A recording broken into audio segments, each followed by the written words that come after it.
अस्सलाम वालेकुम दोस्तों, हिन वक़्तु असां मौजूदु आहियूं ठटो शहर अजायब घर ते। ऐं ठटे शहर जे अजायब घर जो अव्हांखे सैर करायूं था, जिते तारीख़ अदब है, जिते सुञाणप है, जिते ख़ुशहाली आहे, जिते तरक़ियूं आहिनि ऐं जिते तबाही जे सभु जेके मंज़र आहिनि उते अव्हांखे ॾेखारियूं था। अॼु अव्हांखे सैर करायूं था ठटे शहर जे अजायब घर जो, जेको सखावत खाते जे सिंध हुकूमत सखावत खाते जी ठहियल हिकु शानदार बिल्डिंग आहे। नरगो बिल्डिंग आहे, पर इन बिल्डिंग अंदरि जेकी शानदार किरदार आहिनि, जेका तारीख़ आहिनि, उन्हनि जो अव्हांखे सैर करायूं था।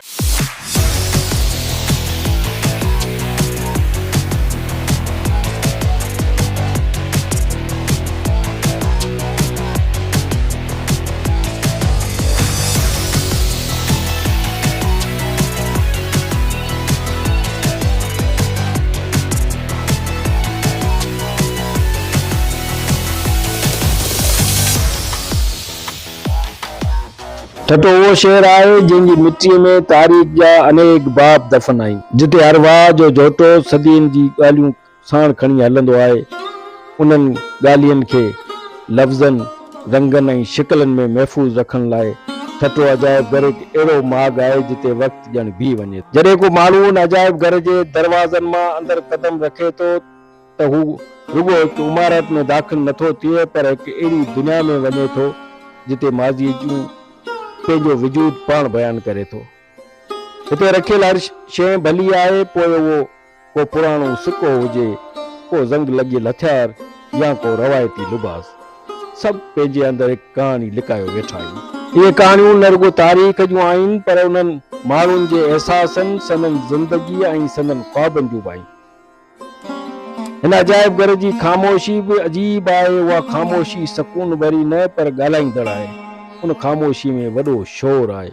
लॻे थो ॼण दीवारूं ॾिसंदड़नि सां सरगोशी करे रहियूं हुजनि त असांखे न विसारजो, असां अव्हां जी सुञाणप आहियूं। हिते हर शइ हिकु पैगाम ॾिए थी, माज़ीअ खां बग़ैर हाल अधूरो आहे ऐं हाल खां सवाइ मुस्तक़बिल बेमाना। ठटो अजायब घर रुॻो पुराणी शयुनि जो ज़ख़ीरो न आहे, पर उहो अहिड़ो आईनो आहे जंहिंमें असां पंहिंजे सुञाणप ॾिसी सघूं था। उहा असांखे यादि ॾियारे थी त असांजूं पाड़ूं केतिरियूं मज़बूत ऐं घेरियूं आहिनि।